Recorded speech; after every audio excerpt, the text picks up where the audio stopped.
மீனராசிக்கார அன்பர்கள் அனைவருக்கும் எனது அன்பு கலந்த வணக்கங்கள். நான் உங்கள் அஸ்ட்ரோ சின்னதுரை பிளிமிசை கூத்துவர், பெரம்பலூர் மாவட்டம். மீனராசி கார்த்திகை மாத பலன் 2025 நிகழும் மங்களகரமான விஸ்வாவசு வருடம் தமிழ் மாதங்களில் 8வது மாதம் கார்த்திகை மாதம். மீனராசிக்காரர்களுக்கு எப்படிப்பட்ட கிரக நிலைகள் இருக்கிறது, அதனால் என்ன பலன்கள் ஏற்படும், இந்த மாதம் செய்யக்கூடிய வழிபாடுகள் என்ன, பரிகாரங்கள் என்ன என்பதையெல்லாம் பற்றி இந்த காணொலியிலே பார்ப்போம். இது போன்ற தொடர்ந்து தமிழ் மாத ராசி பலன்களை தெரிந்து கொள்ளவும், ஜோதிட தகவல்களை தெரிந்து கொள்ளவும் நமது சேனல் அஸ்ட்ரோ சின்னதுரை சப்ஸ்கிரைப் செய்து கொள்ளுங்க, லைக் பண்ணுங்க, நண்பர்களுக்கு ஷேர் பண்ணுங்க. அதாவது பாத்தீங்கன்னா சூரியன் விருச்சிக ராசியில சஞ்சரிக்கக்கூடிய காலம் தான் இந்த கார்த்திகை மாசம். விருச்சிகங்கிறது காலச்சக்கரத்துக்கு 8வது ராசி, 8ங்கிறது 8வது மறைபொருள் ஞானம். அதாவது பாத்தீங்கன்னா எல்லா உயிர்களிடத்தும் மறைபொருளாக இருப்பவர் சிவபெருமான் தான். அந்த சிவ வழிபாடு செய்வதற்கு மிகச்சிறப்பான மாதம் இந்த கார்த்திகை மாதம். கார்த்திகை மாத சோமவாரம் சிவ வழிபாட்டிற்கு மிக அற்புதமான நாள். இந்த மாசம் வரக்கூடிய கார்த்திகை மாசம் 5 திங்கக்கிழமை வருது. 5 திங்கக்கிழமை சிவபெருமானை விரதம் இருந்து வழிபாடு செய்பவர்களுக்கு சிவ அருள் கிடைக்கும், சகல பாவங்களும் தோஷங்களும் நிவர்த்தியாகும். ஆக இந்த கார்த்திகை மாத சோமவாரம் என்பது சிவ வழிபாட்டுக்கு உகந்தது. அடுத்ததா பாத்தீங்கன்னா இந்த கார்த்திகை மாசம் 17ஆம் நாள் அண்ணாமலையார் தீபம், அதாவது கார்த்திகை தீபம். திருவண்ணாமலைக்கு சென்று சிவபெருமானை வழிபாடு செய்ய முடியாதவர்கள் வீட்டிலே இல்லங்கள் தோறும் நிறைய விளக்கேற்றி வழிபாடு இறைவனை ஒளி வடிவாக வழிபாடு செய்வதற்கு மிக அற்புதமான நாள். அடிமுடி காண முடியாதவராக ஒளி வடிவாக காட்சி கொடுத்த நாள். அப்ப பாத்தீங்கன்னா அடிமுடி யாரு காண முடியாதவராக இருந்தார்? பிரம்மாவும் திருமாலும். இந்த பிரம்மா திருமால் அப்படிங்கிறது என்ன அப்படின்னா, பிரம்மானா அறிவு, திருமால்னா செல்வம். அறிவாலையும் செல்வாத்தாலையும் இறைவனை அறியவோ அடையவோ முடியாது என்கிறத சொல்றதுதான் அந்த தத்துவம். அதாவது ஒரு கட்டத்துல செல்வம் ஒத்துக்கும், தனக்கு மேல ஒரு சக்தி இருக்கு அப்படிங்கிறத ஒத்துக்கும். ஆனா அறிவு ஒத்துக்காது, பொய் பேசும், விதண்டாவாதம் பேசும். அதுதான் பிரம்மா தாழம்பூ பொய் சொல்ல சொன்னது. ஆக இப்படிப்பட்ட சிறப்பு வாய்ந்த அண்ணாமலையார் தீபம் அன்றைய தினம் இறைவனை ஒளி வடிவாக இல்லங்கள் தோறும் விளக்கேற்றி வழிபாடு செய்வது சிறப்பு. அடுத்ததா பாத்தீங்கன்னா இந்த மாசம் கார்த்திகை மாசம் 24ஆம் நாள் பாத்தீங்கன்னா வாஸ்து நாள். புதிதாக வீடு கட்டுவதற்கும் மனை கொள்வதற்கும் கிரக ஆரம்பம் செய்வதற்கும் மிக அற்புதமான நாள். ஆக இப்படிப்பட்ட சிறப்பு வாய்ந்த இந்த கார்த்திகை மாசத்திலே மீனராசியை பொறுத்த வரைக்குமே உங்க ராசிக்கு உங்க ராசிநாதன் குரு 5ஆம் இடத்துல உச்சமாயி அதிசாரமாக ஐப்பசி மாசம் 1ஆம் தேதியிலிருந்து கார்த்திகை மாசம் 19ஆம் தேதி வரை செஞ்சிருச்சார். 5ஆம் இடத்துல பூர்வ புண்ணிய ஸ்தானத்துல புத்திரஸ்தானம், சிந்தனை, செயல்திறன், பதவி, விளையாட்டுன்னு சொல்லக்கூடிய 5ஆம் இடத்துல. ஆனா இப்ப இந்த 19ஆம் தேதிக்கு அப்புறம் மீண்டும் உங்க ராசிக்கு 4ஆம் இடத்துல சஞ்சரிக்க போகிறார் வக்ரகதியில. அப்ப பாத்தீங்கன்னா 19ஆம் தேதி கார்த்திகை மாசம் 19ஆம் தேதி வரைக்கும் 4ஆம் இடத்துல சஞ்சரிக்கிறதுனால வியாழக்கிழமையில குரு அல்லது தட்சிணாமூர்த்தி வழிபாடு, பெரிய பெரிய மகான்களுடைய ஜீவசமாதி வழிபாடு இதெல்லாம் செய்வது சிறப்பு. வியாழக்கிழமை வழிபாடு செய்வது சிறப்பு, குருமார்கள் வழிபாடு செய்வது சிறப்பு. அடுத்ததா மீனராசியை பொறுத்த வரைக்கும் 7.5 சனியில ஜென்ம சனி நடக்குது இல்லையா? இந்த ஜென்ம சனி உடம்புல இருந்து வக்கரகதியில, அதாவது ஜென்மத்துல இருந்து வக்கரகதியில சஞ்சரிச்சார். இந்த கார்த்திகை மாசம் 12ஆம் தேதி வக்கர நிவர்த்தி அடைகிறார். அப்ப வக்கர நிவர்த்தி ஆறாருங்கிறதுனால தேய்பிறை அஷ்டமி மாசத்துல ஒரு நாள், அதாவது பௌர்ணமி முடிஞ்சு 8வது நாள் தேய்பிறை அஷ்டமியில காலபைரவருக்கு விளக்கு போடணும். சனிக்கிழமை அசைவம் சாப்பிடக்கூடாது. கருப்பு எள்ளு கலந்த சாதத்தை சனிக்கிழமை காகத்துக்கு வச்சுட்டு வரும் பொழுது சனியுடைய சனியுடைய கெடுபலனுடைய தாக்கத்தை குறைக்கக்கூடிய அமைப்பாக இருக்கும். அடுத்ததா பாத்தீங்கன்னா உங்க ராசிக்கு 2ஆம் இடம், வாக்கு, தனம், குடும்பம், வருமானம்னு சொல்லக்கூடிய 2ஆம் இடத்திற்கும் 9ஆம் இடம் என்று சொல்லக்கூடிய தந்தை ஸ்தானம், பாக்கியஸ்தானம், தொலைதூர பயணம், உயர்கல்வி ஸ்தானத்துக்கு அதிபதி யாருன்னா செவ்வாய். இந்த செவ்வாய் உங்க ராசிக்கு 9ஆம் இடத்திலே ஆட்சி பெற்று சஞ்சரிக்கிறார். ஆட்சி பெற்று சஞ்சரிச்சாலும் அஸ்தங்க கதியில சஞ்சரிக்கிறார். ஏன் அப்படின்னா சூரியனோடு சேர்ந்து சஞ்சரிக்கிறார். சூரியனுக்கு முன்னாடி 17 டிகிரி, பின்னாடி 17 டிகிரி அப்படி செவ்வாய் இருந்தா அதுக்கு பேர் அஸ்தமனம். செவ்வாயுடைய பலனை சூரியன் செய்வார். அந்த வரிசையில பாத்தீங்கன்னா 2க்கும் 9 கூடிய செவ்வாய் 9ஆம் இடத்துல ஆட்சி பெற்று 20ஆம் தேதி வரை சஞ்சரிக்கிறார். இப்ப இந்த ஆட்சி பெற்று சஞ்சரிப்பது யோகம். ஏன்னா அவர் தான் வாக்கு, தான, குடும்ப, வருமானத்துக்கு அதிபதி.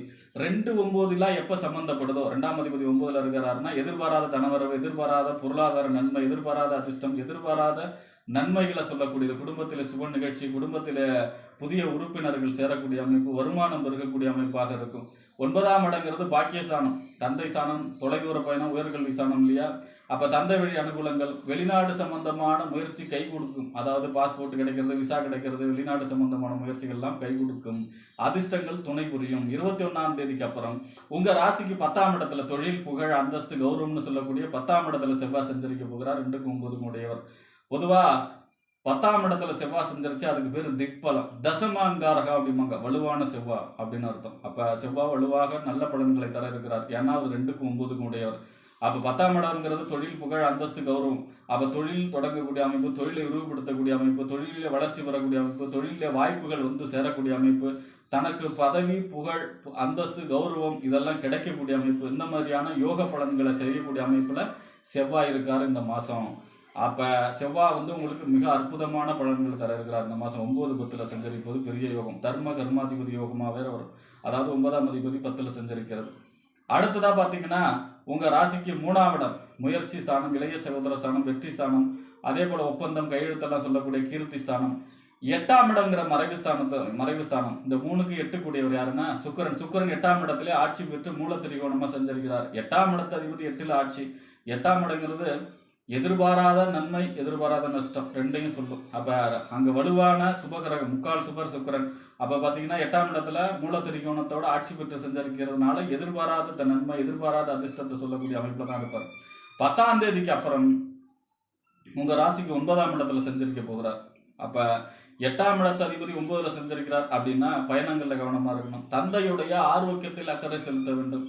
3ஆம் இடத்து அதிபதி 9ல சஞ்சரிக்கிறார்னா புதிய வாய்ப்புகள், அதாவது புதிய கான்ட்ராக்ட் கிடைக்கக்கூடிய அமைப்பு, ஒப்பந்தம் கிடைக்கக்கூடிய அமைப்பு, பத்திரப்பதிவு நடக்கக்கூடிய அமைப்பு, இளைய சகோதர வழி அனுகூலங்கள் கிடைக்கக்கூடிய அமைப்பு, இந்த மாதிரியான யோக பலன்களை தர இருக்கிறார் சுக்கிரன். திருமணம் சம்பந்தமான முயற்சி கைகூடும், குழந்தை பிறப்பு, கரு உண்டாகக்கூடிய அமைப்பு, இந்த மாதிரியான சுபகாரியங்கள் நடக்கக்கூடிய அமைப்பாக இருக்கும் வீட்டிலே. அடுத்ததா பாத்தீங்கன்னா உங்க ராசிக்கு 4ஆம் இடம். 4ஆம் இடங்கிறது என்ன? வீடு, வண்டி, வாகனம், மனை, தாயார், சொத்து, சுகஸ்தானம். இந்த 4க்கும் 7ஆம் இடம் என்று சொல்லக்கூடிய கணவன் அல்லது மனைவி ஸ்தானம், நண்பர்கள் ஸ்தானம், கூட்டு தொழில், சமூகம், வாடிக்கையாளர்களை சொல்லக்கூடிய இடம். இந்த 4க்கும் 7க்கும் உடையவர் யாருன்னா புதன். புதன் உங்க ராசிக்கு 7ஆம் தேதியிலிருந்து 20ஆம் தேதி வரைக்கும் 8ஆம் இடத்துல அஷ்டமஸ்தானத்துல சஞ்சரிக்கிறார். அப்ப 4ஆம் இடம் வாகனம், வண்டி வாகனங்கள்ல கவனமாக இருக்க வேண்டும் 20ஆம் தேதி வரை. நிலம், இட சம்பந்தமான புது முயற்சிகளை தவிர்க்கணும். அதே போல பாத்தீங்கன்னா 7ஆம் இடத்து அதிபதி அவர் தான். வாழ்க்கை துணையிடம் விட்டு கொடுத்து செல்ல வேண்டும். நண்பர்களிடம் வாக்குவாதத்தை தவிர்க்க வேண்டும். கூட்டு தொழிலிலே கவனமாக இருக்க வேண்டும்.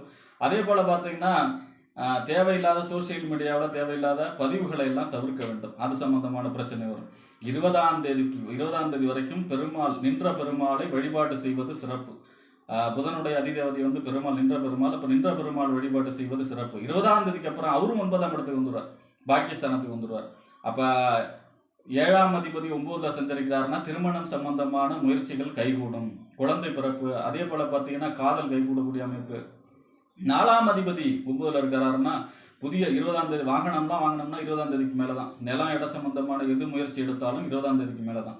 அப்ப பாத்தீங்கன்னா 20ஆம் தேதிக்கு மேல 9ஆம் இடத்துல 4ஆம் அதிபதி சஞ்சரிக்கிறதுனால புதிய வாகனம் வாங்கக்கூடிய அமைப்பு, பழைய வாகனத்தை போட்டுட்டு புதிய வாகனம் வாங்கக்கூடிய அமைப்பு, நிலம், இடம் வாங்கக்கூடிய அமைப்பு, அல்லது உங்க இடத்தையும் நிலத்தையும் நல்ல விலைக்கு விற்கக்கூடிய அமைப்பு, ரியல் எஸ்டேட் தொழில் செய்பவர்களுக்கு யோகம், வாகனத்தை வாங்கி தொழில் செய்யறாங்க இல்லையா, அவங்களுக்கு யோகமான லாபமான மாதமாக இருக்கும் 20ஆம் தேதிக்கு அப்புறம்.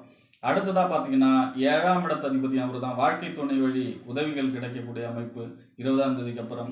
அதே போல பாத்தீங்கன்னா 7ஆம் இடங்கிறது கூட்டு தொழில நன்மைகள் கிடைக்கக்கூடிய அமைப்பு, நண்பர்கள் மூலமாக ஆதாயங்கள் கிடைக்கக்கூடிய அமைப்பாக இருக்கும் 20ஆம் தேதிக்கு அப்புறம். புதனும் அனுகூலமான பலன் தர இருக்கிறார் 20ஆம் தேதிக்கு அப்புறம்.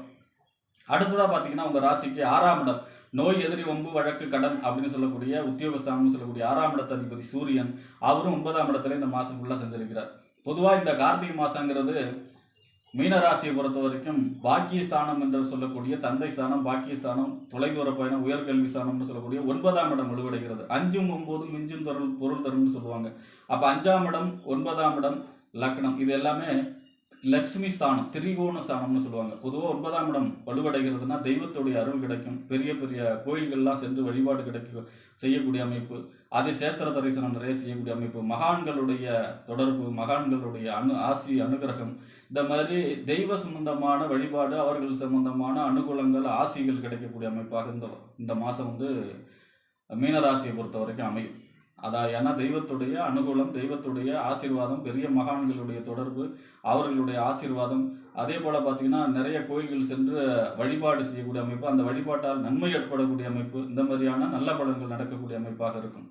அதே 6ஆம் இடத்து அதிபதி 9ல சஞ்சரிக்கிறதுனா தந்தையுடைய ஆரோக்கியத்தில் அக்கறை செலுத்த வேண்டும். வேலை இல்லாதவர்களுக்கு வேலை கிடைக்கக்கூடிய அமைப்பு. ஏன்னா செவ்வாயும் பார்த்தீங்கன்னா 9, 10ல தான் சஞ்சரிக்கிறாரு.